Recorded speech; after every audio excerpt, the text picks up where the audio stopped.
Hello. Just before the episode, for those listening not on YouTube, at around 10 minutes in, George's mic cuts out and we had to fill it in with a little message for those watching on YouTube. So when that happens, don't be alarmed. Enjoy the episode. Hello and welcome, ladies and gentlemen, to the third episode, the long-awaited third episode of the OxPol podcast. We're very sorry. It's been about 2 weeks since the last podcast. I guess the universe would just not allow us fine gentlemen come together and talk about politics and that sort of thing. But yeah, nevertheless, my name is Archie. I like a bit of politics now and then. I'm joined by my co-host, Bryn. Good evening, good morning, good afternoon, whenever you're watching this. Yeah, it has been indeed long awaited, but we are back. We are back, ready to delve into some exciting topics today. Ready to come at you with the hottest takes. Hottest takes on the planet. And my other co-host, George. Yes, hello people. Rather an interesting couple of weeks it's been, seemingly. Yeah.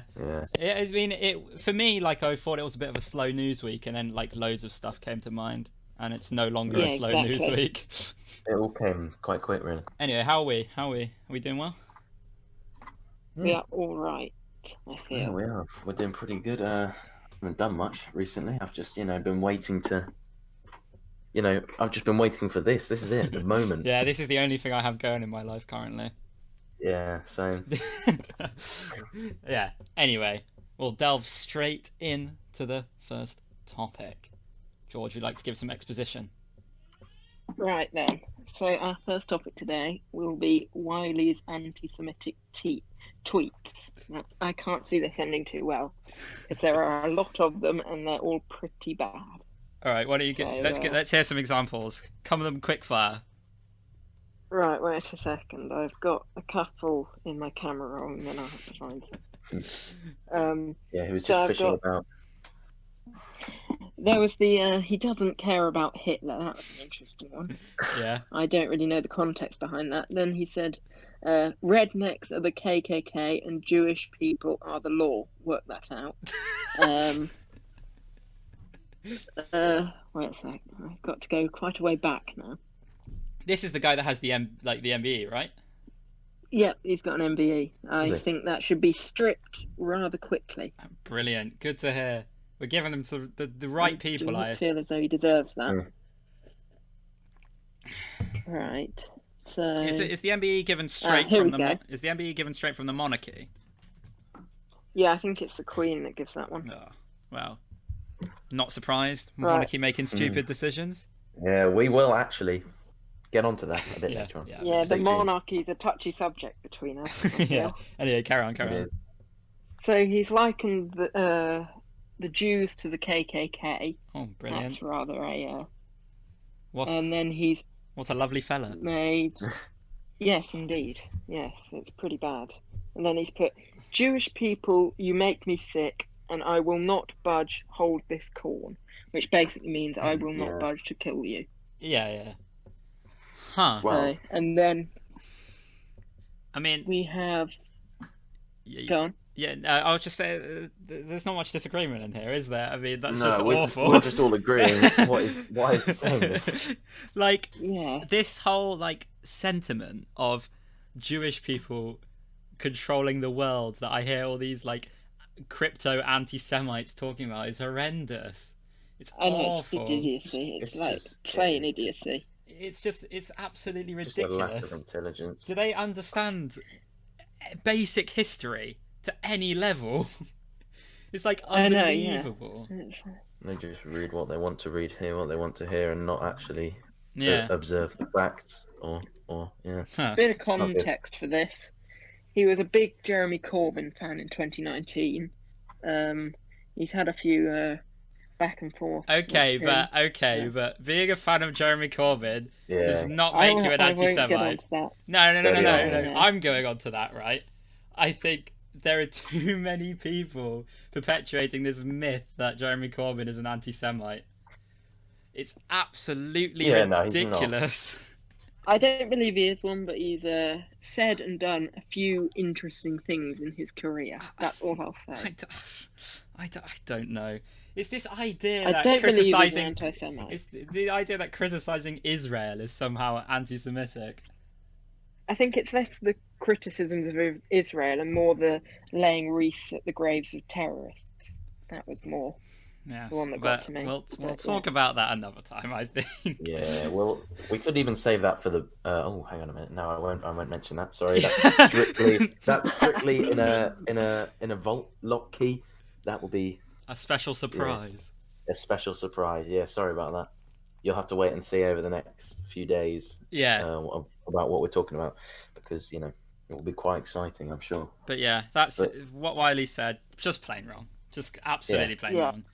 But I think it is also important. I'm not saying Wiley did this at all, but I think it's definitely important to distinguish between some people on the internet that like criticize the Israeli government are labeled like anti-Semites and stuff, and I think that is awful. It's because let's be real, the Israeli government have done a lot of bad stuff, right? Yeah, there's a difference between criticizing the Israeli government and making blatantly offensive comments towards the Jewish community. Yeah. 100%. Well, there we go. I think that pretty much sums that up. We all agree that what he said was just stupid. Yeah. Speaking of the monarchy and MBEs. Oh yes. Oh god. Shall we get into that? Shall we? We wanted to. Yeah. So, what do you think of the monarchy? Who's going to start?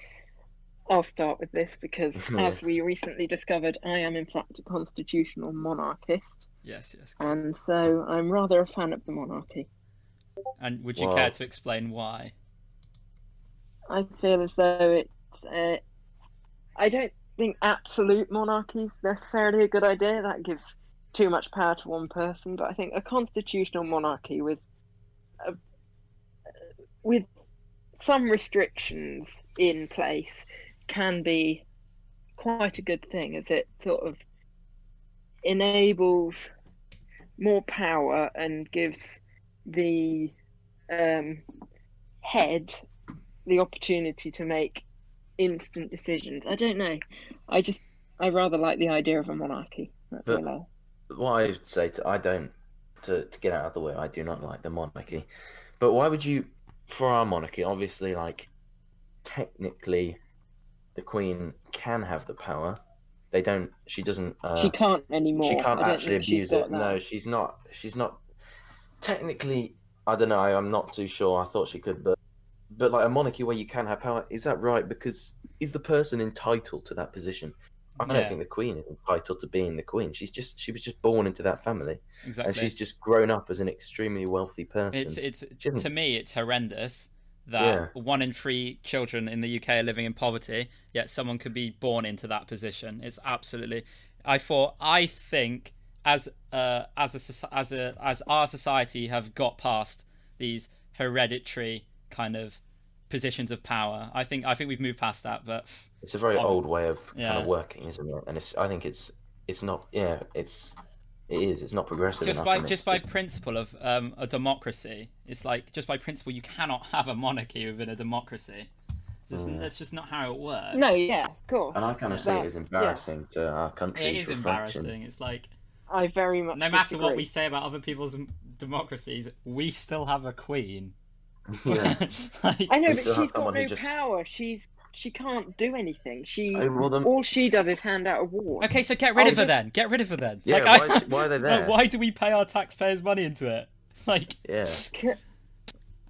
see it as a part of our tradition and our history, and they bring in over £1 billion a year. It's 1.8 billion in direct profit from the monarchy. That's from people visiting their houses, coming into England to see. But you can't vary. Part of. It's not about the money though. It's just about. If you look at the past and what the monarchy has done in the past and what previous kings and queens, I don't think it really is a good reflection of our traditions. I mean, maybe. It's like it's just. I mean, I can't really think of many great things. We love to celebrate our tradition. And what is your tradition? Oh yeah, the hereditary absolute rule of like a monarch. Like, doesn't sound that. I'm not that proud of that. If I'm honest, I came up with a list of benefits of the monarchy that I read up about. So I'll just list a couple. Hold on, I need to write these down. I need to them. write these down as you say them. Right, so this is stuff I sort of researched, you might say. Yeah. So it's often regarded as one of the most stable forms of government. Whether that's the case with the leader that you have, it's very much dependent, and I think that's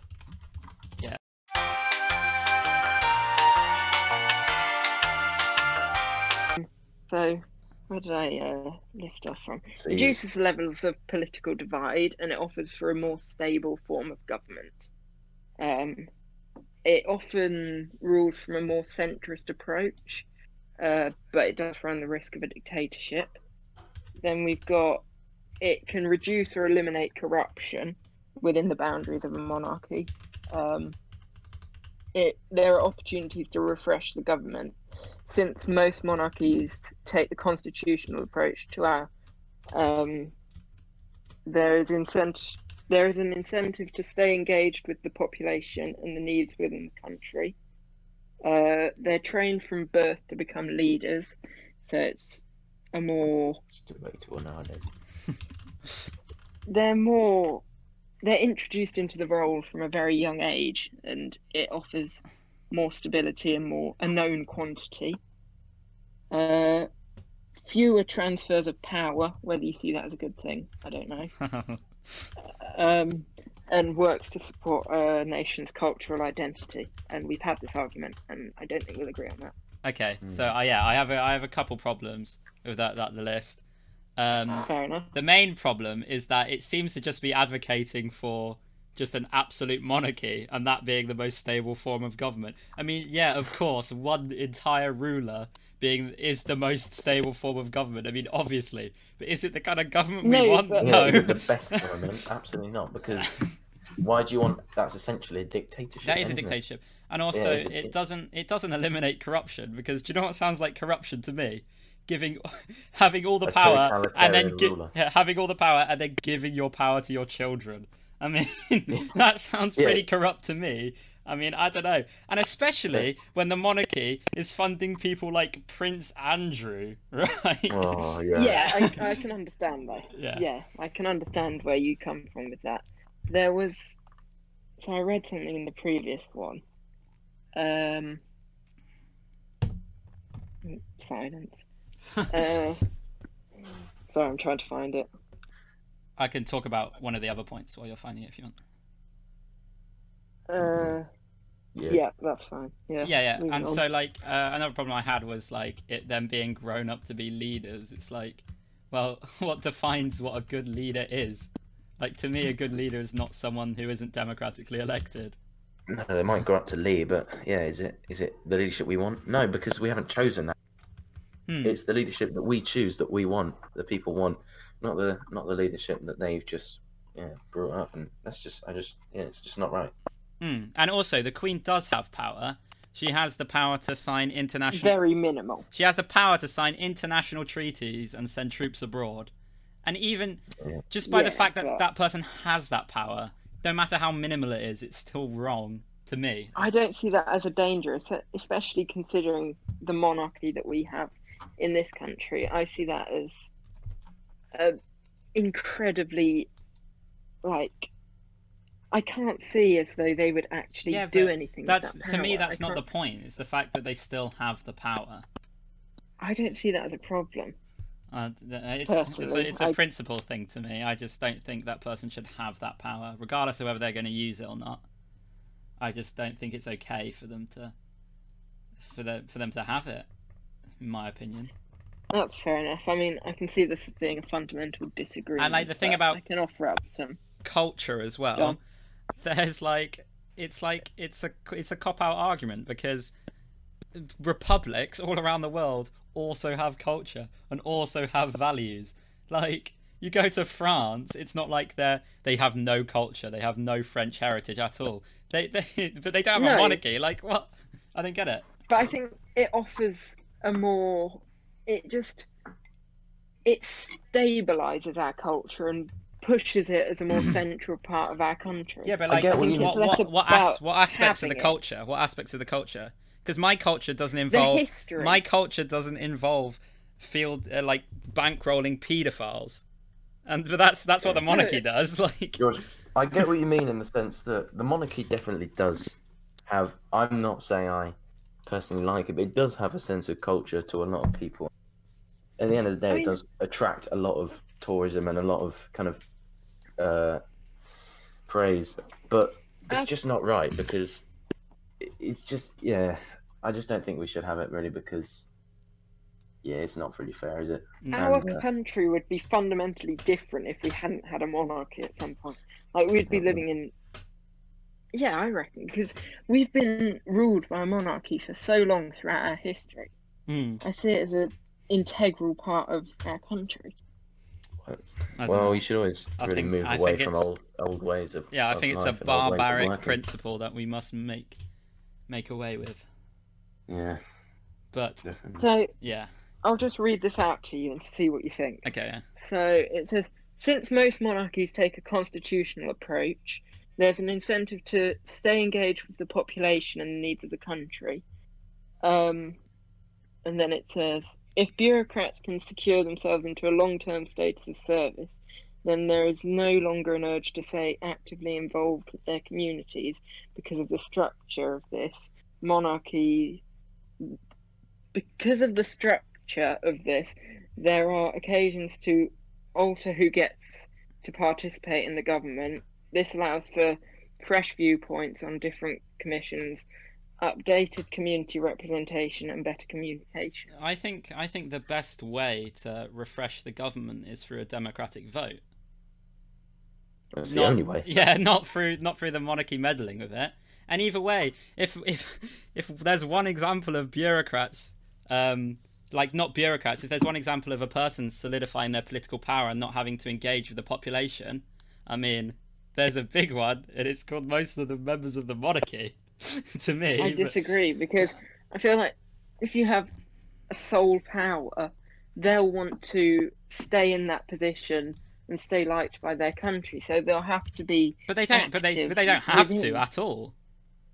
They don't have to. But I feel as though look at Harry and Meghan. They literally took money and left. Like, do you think that's fair? Do you think it's all fair at the end of the day? Just the whole idea? Yeah, I guess the entire basis of the monarchy. Like, do you think it's actually fair? Like getting the cultural side out of the way.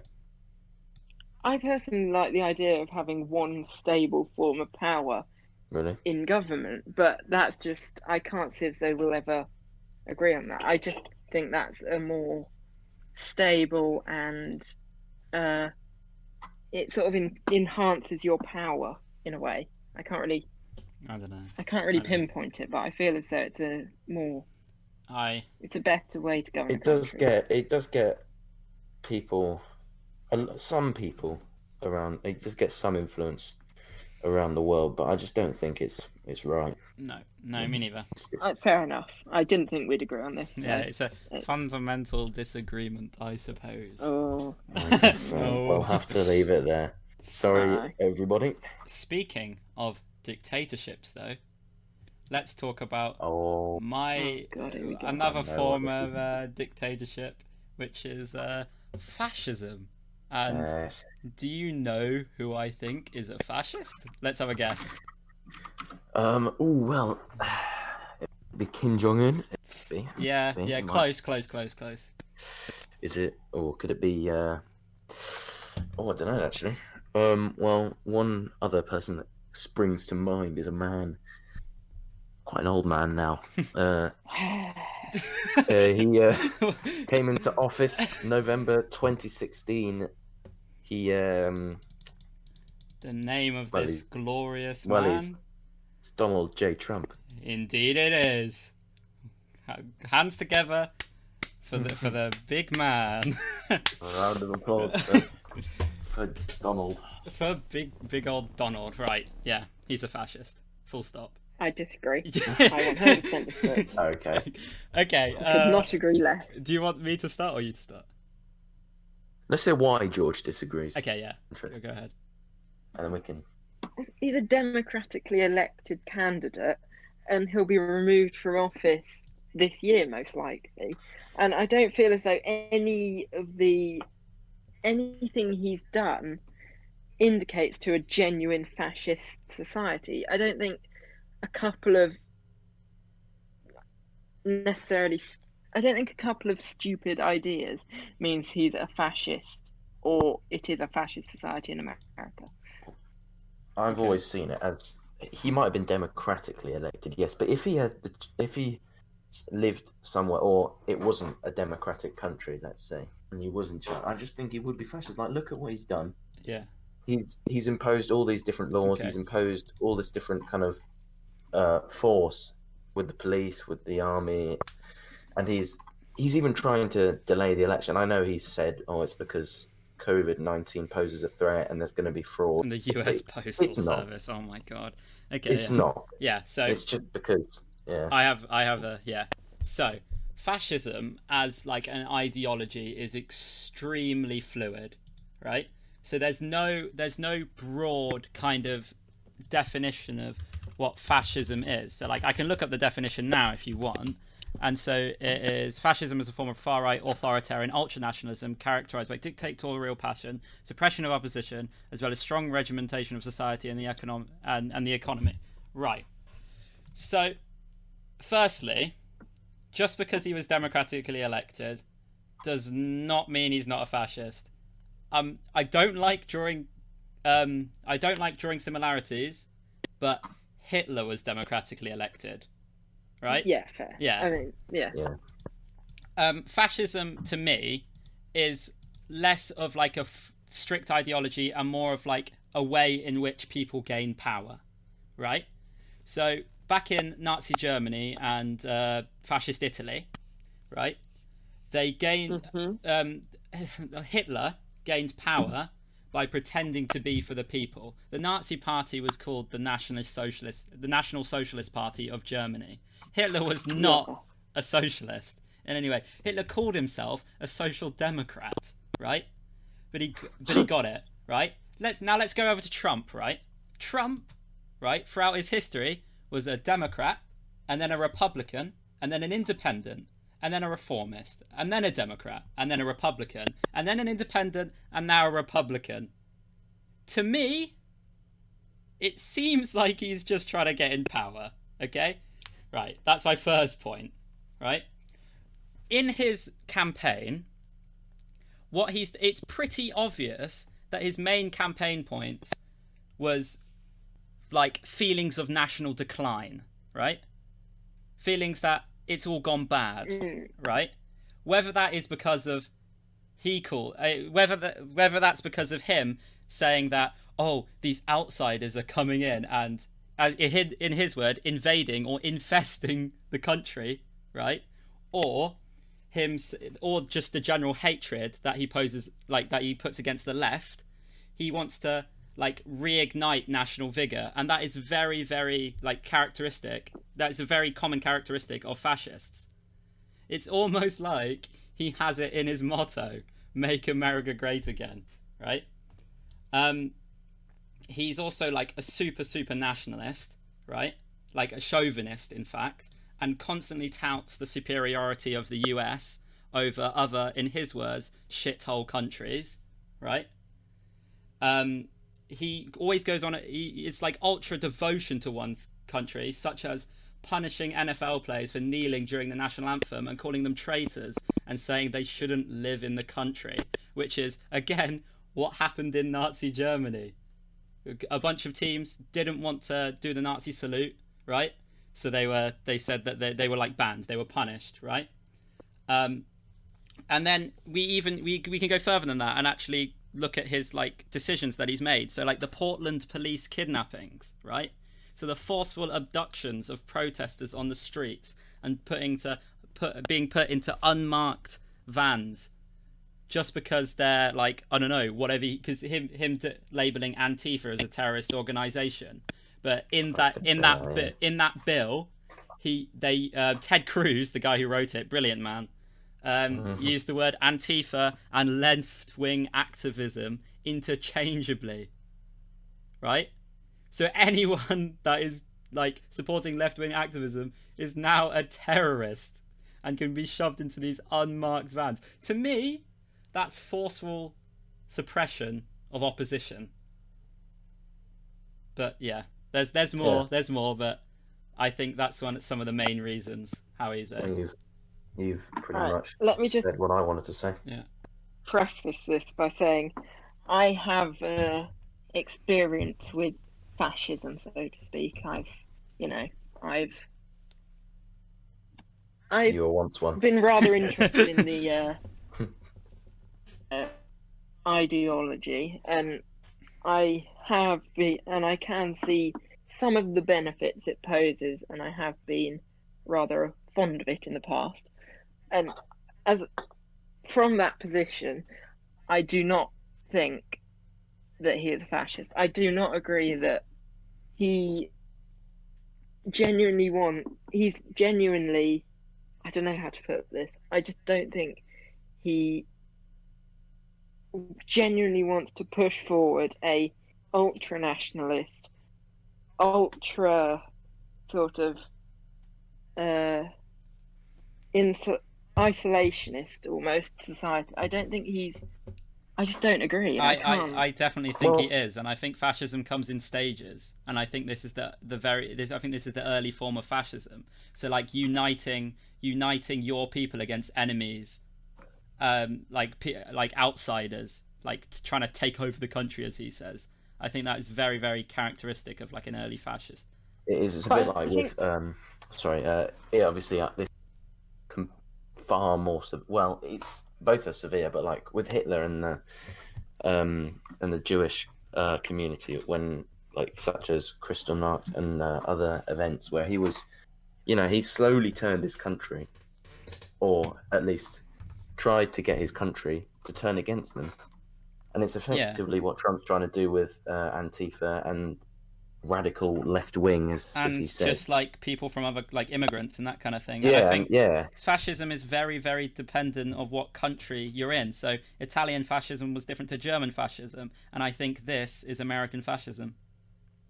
I don't think that having nationalist opinions, as in seeing your country as great and seeing that you should push your country's views necessarily, and I don't think that being anti-immigration automatically means he is a fascist or wants to push fascism. I think being against immigration is more wanting to preserve the culture of your country, but we've had this debate and I don't know. Yeah. And I think although like so fascism includes ultranationalism. Ultranationalism is a fascist.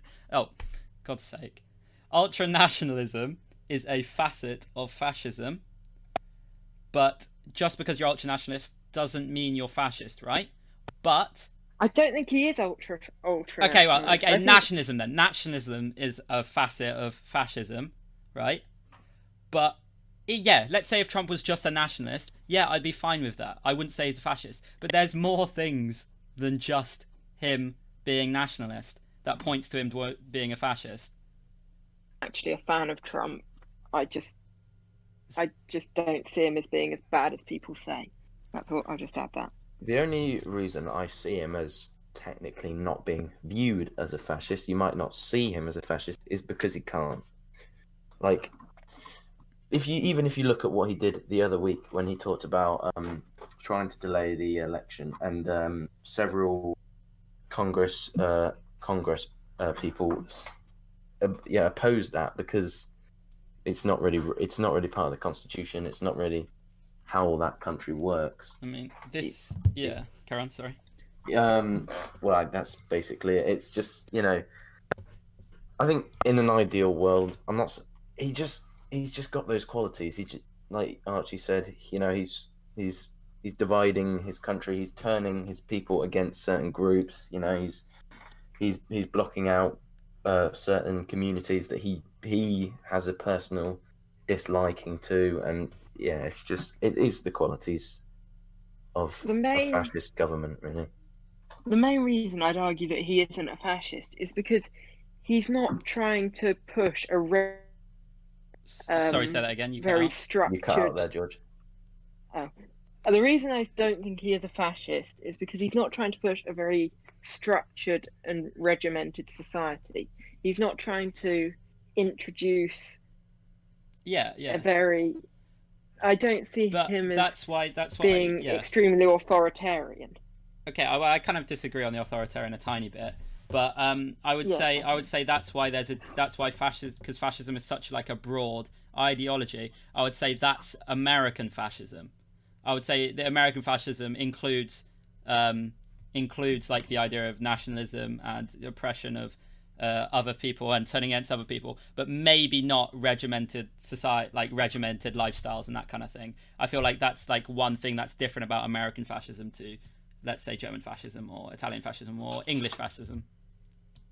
So would you say that in the case of what you would argue as American fascism, it's more about the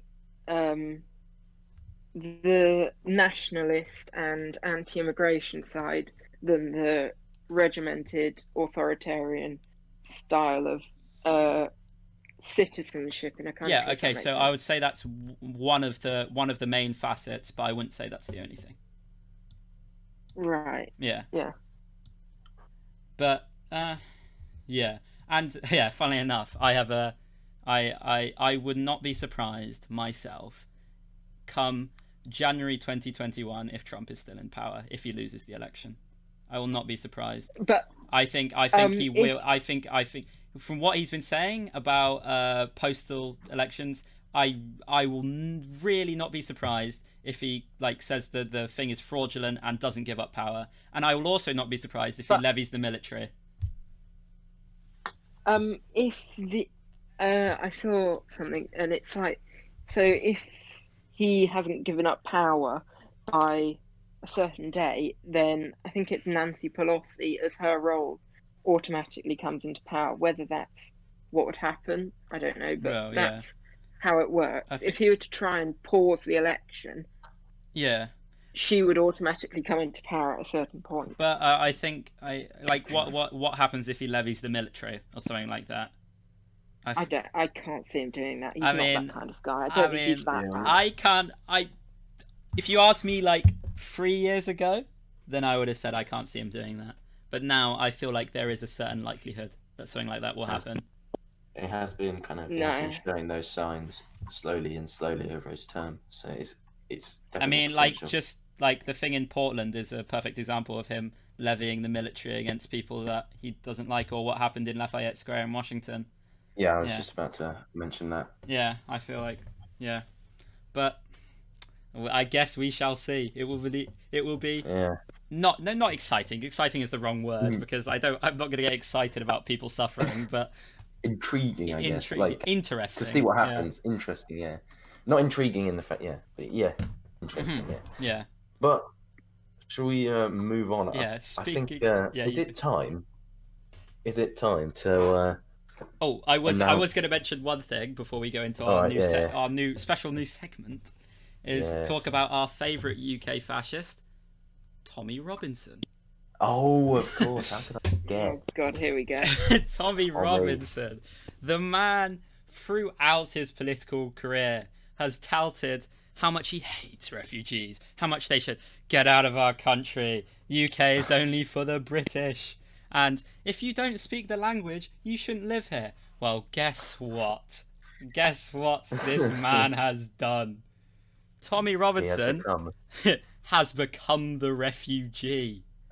He has become the very thing he swore to destroy. Yes. He's moved to Spain because he feels threatened living in this country due to, was it arsonist? Yeah, an arson attack. Threats on his wife's house. And so he's moved to Spain. I don't know if he's there permanently. Yeah. Said he can't get back at the moment, or he has to get back. So he's getting his family accommodation there, and it looks like he might be staying there long term. So there you go. I wonder if he can speak Spanish. I highly doubt it. But... maybe he's just sweating it out on Duolingo right now. Yeah.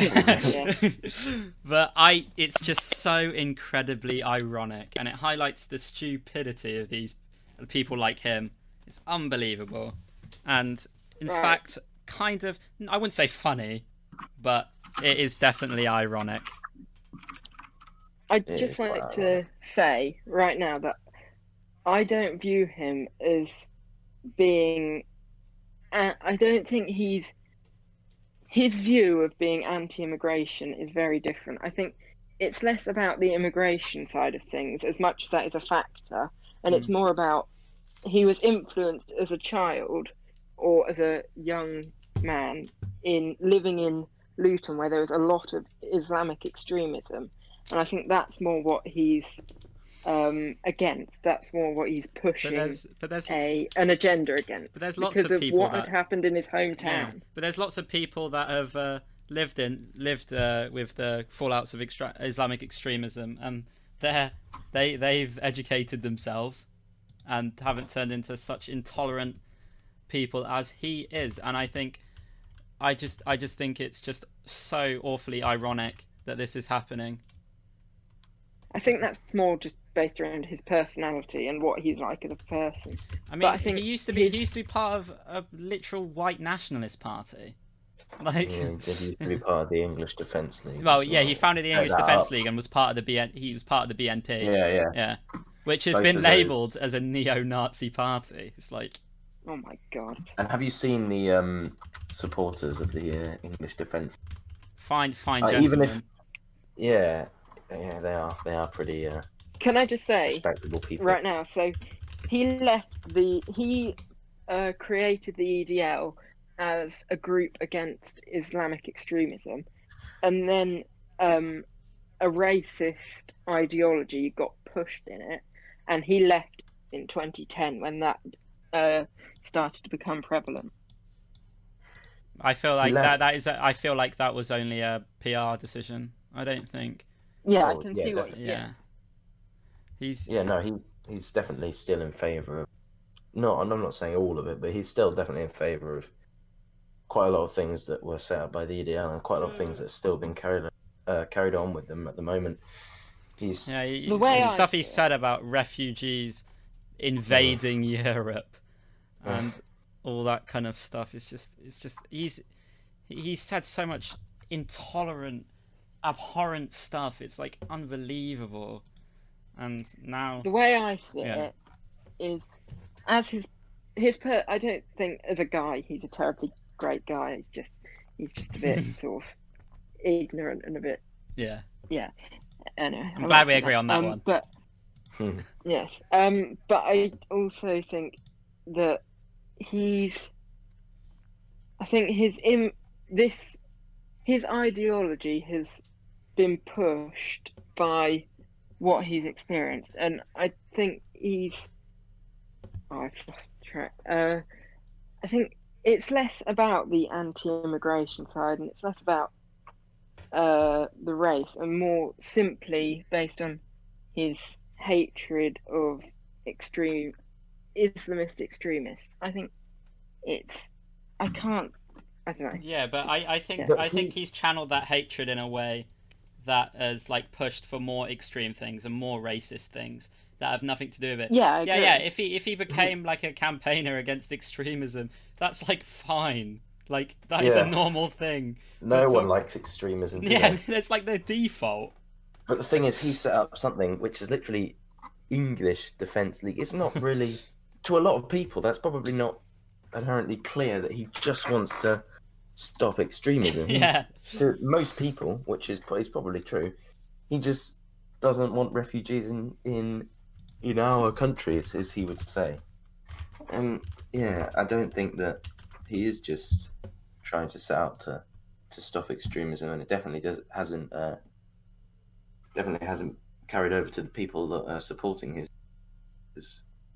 Here's a good quote from my man. Every single Muslim watching this on 7/7, you got away with killing and maiming British citizens. You had better understand we have built a network from one end of the country to the other end, and the Islamic community will feel the full force of the English Defence League if we see any of our British citizens killed, maimed, or hurt on British soil again. What a lovely campaign. Yes. sounds- all All the Muslims. entire Islamic community shall go. We hate them all. We don't. It's not like it's probably like, I don't know, the absolute tiniest percentage, which aren't even properly Muslims. Let's be honest, because they're carrying out extremism. And he think, oh, we don't like Muslims. End of story. That's very good, very intelligent thing to say. Yes, lovely man. But anything else, George? Yeah. I'll say. Okay, I'll end on the thought that I think what he was has morphed into something else and something a lot worse. I think his original ideas were reasonable and he had a reason to think like that, but I think what he's morphed into and what he's turned his ideas into, as in groups wise, like the EDL, has tainted it. Yeah, I think that's just like a perfect thing of just how radicalization works.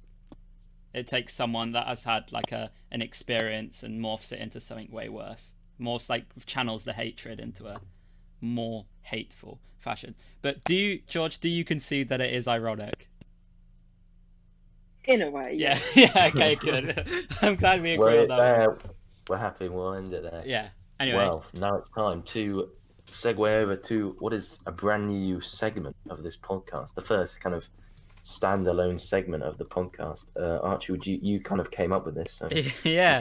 So since we're living in the UK, we'd like to talk more about our glorious leader, Boris Johnson. So we've got our new segment, Boris Johnson is dumb, maybe, where we talk about Boris Johnson and whether he is dumb, possibly. Yes. Boris Johnson had a bit of an eventful week. 2 weeks, in fact. Yeah. Strange man. Strange man. Yeah. Okay. So pinning the blame on different groups due to the COVID outbreaks that we've been getting recently, imposing different. Well, there's a lot of things really we can talk about. The first thing I want to get to is his pretty horrendous weight plan. Oh, right. Boris Johnson, the absolute specimen. The Weight Watcher. the Weight Watcher. An absolute Hercules of a human being, telling the UK that they're a burden on the NHS. Oh, what a man. What a man. If I wanted anyone to tell me that I'm eating too many calories and that I need to make more informed decisions, it is Boris Johnson. Let's be real. So yeah, I have a few problems with his weight plan, obviously. I think it is not only distracting from the real problem, but it is also very damaging to people, a lot of people. And I can go into that in a minute if any of you guys had any thoughts beforehand. Well, hang on a minute. Phones are... Or you cut out, George, sorry. My headphones just disconnected. George, Sorry about that. George, what do you think about the weight plan first? first? Go ahead, George. Right, so I can see the irony in it, in that he's like obviously not the healthiest chap, and he's trying to push a very health-oriented idea. I see the irony, but I see his plan is of like reducing ads on TV for unhealthy foods and putting the calorie count next to meals in restaurants. I can't see that as being a bad thing. Okay, yeah. In any sense. Yeah, I have a very big objection to the calorie counts on menus thing. He was talking to me about this the other day. Okay, so the advert thing, I really don't care. Like, honestly, do what you want with the adverts. Literally none of the younger generation actually watches TV anyway. But okay. Actually, well, the kind of problem I have with that is actually he thinks he's solving a problem when he's not. Well, I think he knows he's not solving a problem. I think he thinks like, okay, I'm just going to solve this, and then everyone's going to be happy. And we're going to forget about how the fact that we haven't actually done anything to solve the problem, or anything like that. But anyway, I think so he wants to put calories on menus. And I see this as a very, very like kind of troubling idea. So he says that he's putting the calories on them to make people make more informed decisions, he says. And by informed, obviously, that means reducing calories, right? And when 1.25 million people in the UK are suffering from an eating disorder, telling that reducing calories equals a more informed decision does not sound very nice. That's not a good idea. And I think that's pretty blatant to see, because the amount of calories that you intake is not indicative of how healthy you are. Instead of actually developing a healthy relationship with food, it's just telling you lower calories good, higher calories bad. And I think that is extremely damaging to people who not only already have disordered relationships with food, but ones that could develop disordered relationships with food. Yeah, and obviously in our country, and obesity. You're cutting out a tiny bit. Say again. Hang on a minute. I'll just sort that out. Sorry. So in our country and a lot of countries, obesity can be a problem.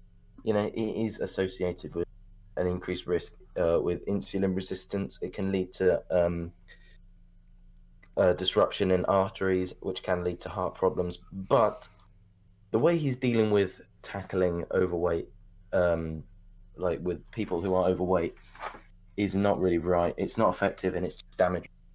And I think really what he should be pushing is exercise more than just getting people to worry even more about calorie intake. Yeah, I just don't think it's really right. Calorie intake is in no way indicative of health in any form. No, it's not, because you can intake any really amount of calories you want. But I think at the end of the day, the exercise is what, and just the general fitness and general health is what really helps, because exercise boosts mental health, and I really think that's what he should have been with this loss of weight scheme that he tried to introduce, which is not really the best. And like stuff like recurring dieting and putting this like idea that lowering calories is like a good thing. Beat, which is the like the UK like eating disorder charity, has said that it's likely to increase the risk of someone developing an eating disorder by 18 times. Jeez. Right? And not great, right? When the government shouldn't be doing this, they should be actually helping people develop healthy relationships with food and exercise and that kind of thing, rather than just lower calories, you're burden on the NHS. I think that is disgusting, in my opinion. But yeah, I think it's an awful thing to do, and I think he is just shifting the blame off himself for not helping people develop these, like educating people and helping people develop these like healthier relationships with food and all sorts. And also, obviously, poverty is a big factor in it as well. So, as I was talking to you, Bryn, the other day, eating, like cooking meals out of I say proper ingredients, it's bad of me to say, but you know what I mean, is basic, cheaper in the long run, right?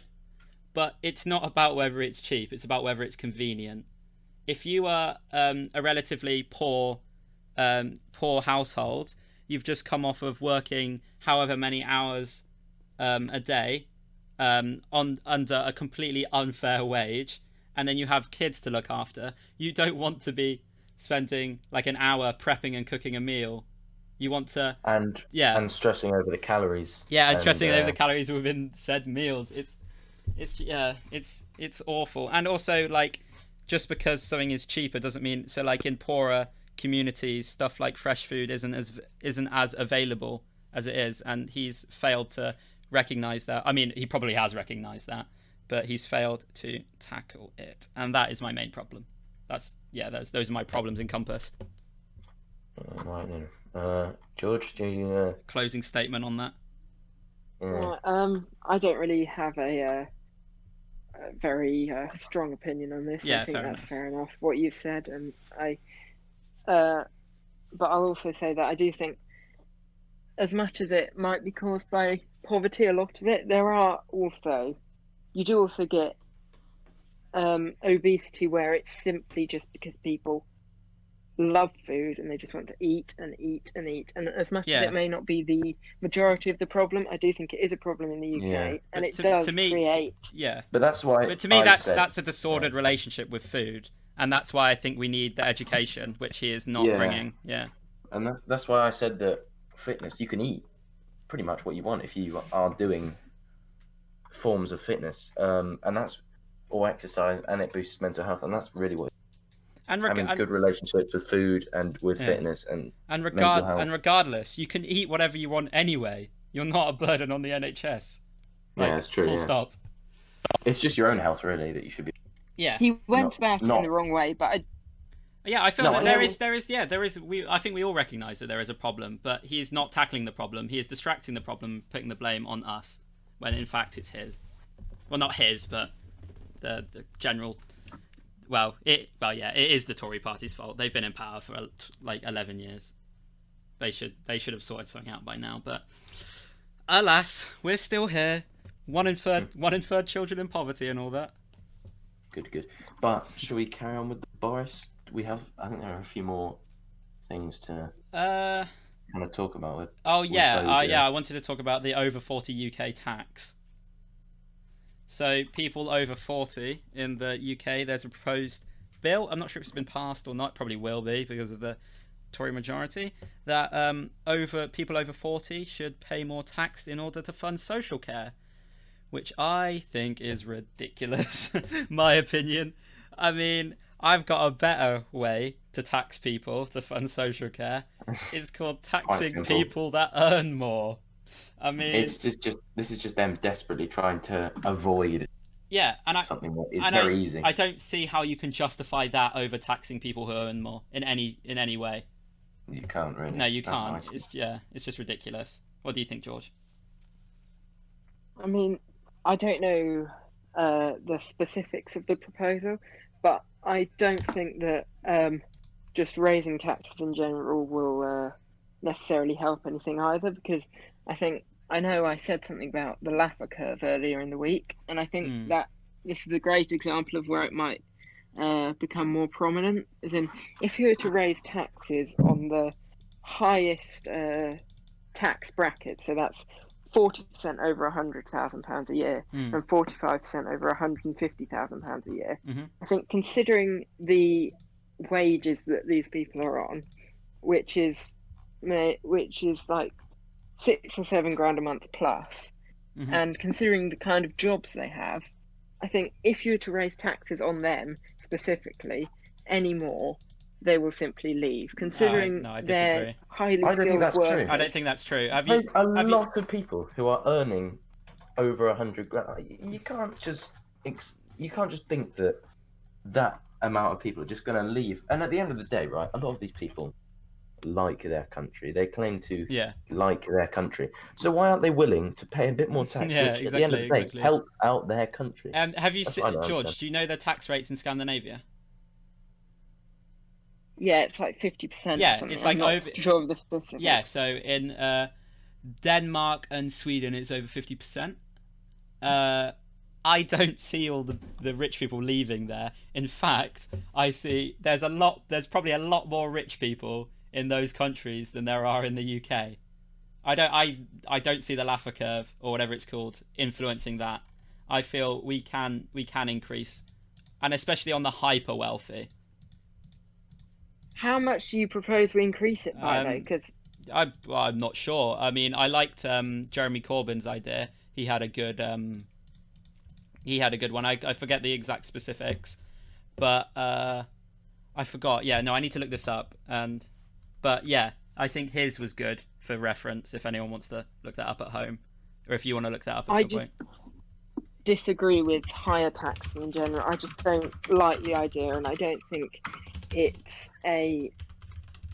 necessarily think it's a fair idea and a fair way of doing things. I think the system that we've got at the minute is as high as it should be, and I think that's fair enough. Like 45% of your earnings that's like almost half of what you're earning in a year goes straight away. But don't you think that people that benefit from the society more, whether they, right? So I'm not going to say they've exploited the society, even though they might have, right? Don't you think? Hold on. Do you think that because they've benefited off the society more, they should pay more tax? I don't know, because they haven't necessarily benefited off society more. I think. Then why are they richer then? I think it more comes down to hard work and chosen job path. I know that. But loads of people have hard work and they're not rich. I know. I've got I've got the Jeremy Corbyn thing here. If you want to, I don't know if this isn't exact, but it was. I'm not personally a massive fan, but it was Labour plans to introduce a 45%. So it was more the mid-range. Yeah. So yeah, that's where I differ on the Jeremy Corbyn one. I think we should focus less on the mid-range and more on corporations and stuff like that. Well, yeah, it was, so like it was at the moment 50 to 100, is it 40% tax, or 50 to 150 even. He wanted to raise the 80 and above to 45%, and then over 125 was the what was this he said, a super rich rate. I don't know if that's properly what it's called, but that's what this is saying it's called, which is 50%, and like you said, I would focus more on like the really high earners who probably have exploited people. Yeah, exactly, because these people are just people who have, most people earning 80 to 125 grand are just people who've they've just got a good job. A lot of scientists, like a lot of like high earning scientists earn that kind of thing, and they're not necessarily exploiting people. But yeah, tax is a strange one. Yeah, I don't necessarily agree with high tax rates on anyone in general, and I've established that. But I think if we're going to raise tax rates, I think it shouldn't be up to. I don't think it should be as low as it is. I think we should go maybe £250,000 a year plus. We should raise them if we're going to. Yeah. And then we should make them more strict on corporations. Yeah, I think most people agree that we need to be more strict on corporations. Yeah, I'm not too focused on this Corbyn was focusing on, because I do think that is fairly unfair. I think maybe it's slighting, but it is more corporations, and it is more higher bracket. I'd probably create a new bracket. Yeah, I think it's just too low. And then $500,000. Yeah, it probably is in some sense. But, George, but over 150, I'd definitely raise. But George, I was wondering, what's your opinion on stuff like the welfare state? Like, do you think, like, the current welfare system that we have in place, do you think we should expand it, make it smaller, or keep it the same? Just out of interest. I mean, like in terms of the NHS and that kind of deal. Like more or less funding. This is a tough one. It really, I don't know. I don't think we should raise funding significantly now. I don't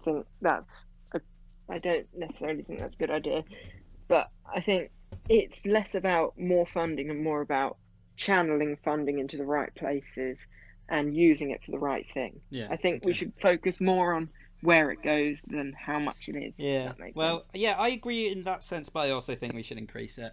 And if we look at, like, let's be real, the NHS is completely on its knees, like even before the coronavirus.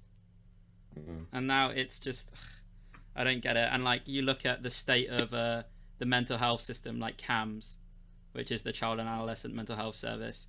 In Oxfordshire alone, I think it's there is one psychiatrist for a 40-mile radius, and psychiatrists are the only people that can sign off drugs, and I think that's disgusting.